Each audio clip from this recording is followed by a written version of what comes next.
Nagbabalik tayo sa huling yugto ng ating online viewership ng dalawang bigating noontime show dito sa bansa, ang It's Showtime at ang Eat Bulaga. Pero bago natin umpisahan yan ay humihiling ako sa inyo na pakisubscribe ang aking YouTube channel, pakiclick ang bell notification icon para lagi kayong updated sa mga bagong video na ilalabas ko. Salamat! Sa mga kaparokya, quick recap po tayo sa nangyaring online viewership ngayong araw sa unang yugto at sa ikalawang yugto. Ang Eat Bulaga po ay nakakuha ng total na 100,000 live viewers at sa It's Showtime naman ay nakakuha ng 201,000 live viewers. So mapapansin po natin dito ang lamang ng It's Showtime sa Eat Bulaga ay 101,000 live viewers.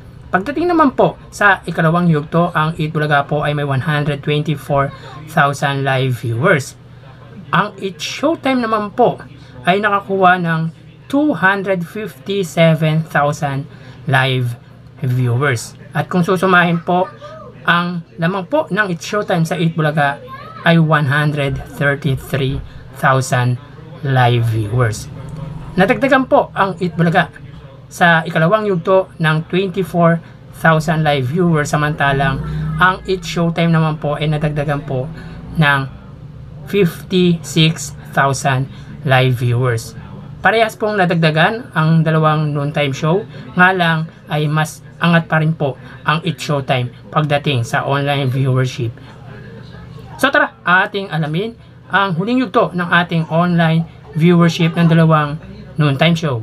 Para po sa Eat Bulaga, under TVJ Facebook page na may 2.2 million followers at sa It's Showtime na may 17 million followers. So mga kaparokya, sa ikalawang yugto, ang online viewership ng Eat Bulaga sa kanilang Facebook Live ay 13,000 viewers, samantalang ang It's Showtime naman ay 28,000 live viewers. Bali yung link ng una at ikalawang yugto ay ilalagay ko po sa description ng video na ito.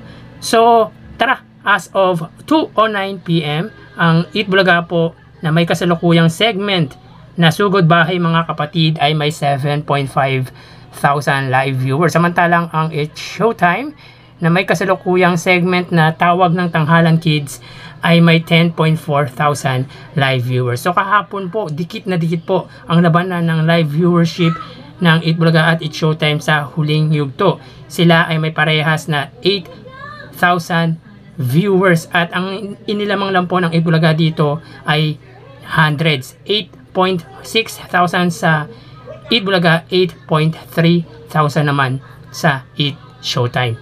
So tara, click natin para po sa Eat Bulaga. Sila po ay may 7,500 viewers at ang Eat Showtime ay may 10,400 live viewers.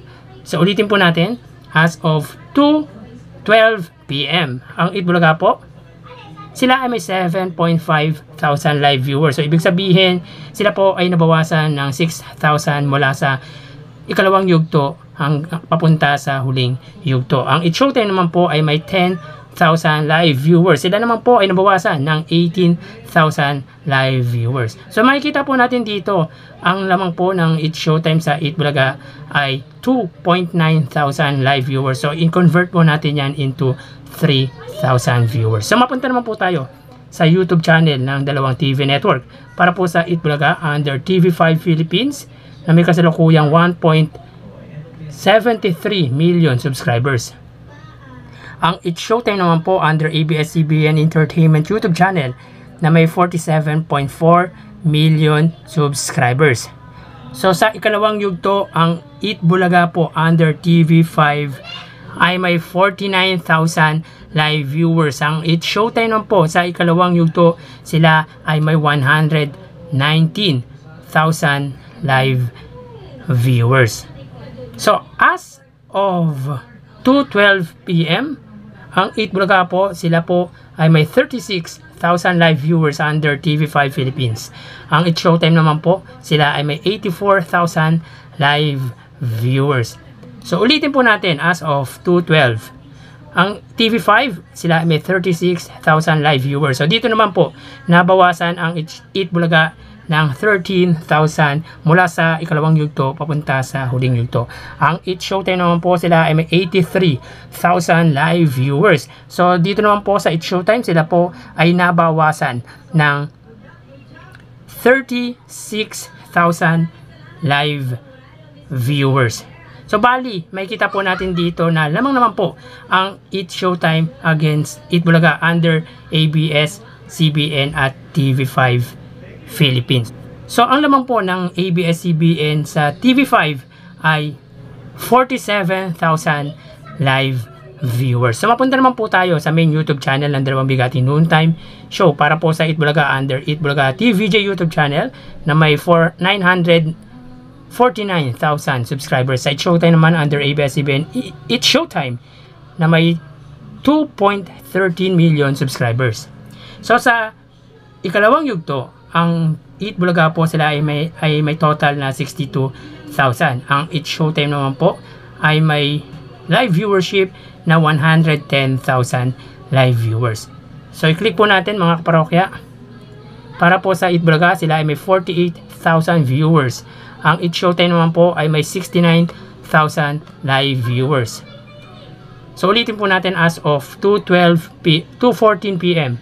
Ang Eat Bulaga sila ay may 48,000. So ibig sabihin sila po ay nabawasan ng 14,000 mula sa ikalawang yugto papunta sa huling yugto. Ang Eat Showtime naman po ay may 69,000 live viewers. So dito naman po nabawasan ang Eat Showtime ng 41,000 live viewers. Magkaganon man, kitang-kita po natin na lamang ang Eat Showtime sa Eat Bulaga pagdating sa online viewership. At ang lamang nito sa Eat Bulaga ay 21,000 viewers.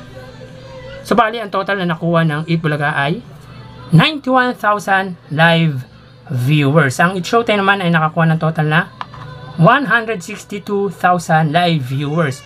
So ulitin po natin, ang Eat Bulaga po ay may total na 91,000 live viewers at ang Eat Showtime naman po ay may total na 162,000 live viewers. So ibig sabihin, ang Eat Showtime po sa huling yugto ay lamang sa Eat Bulaga ng 71,000 live viewers. So quick recap po tayo.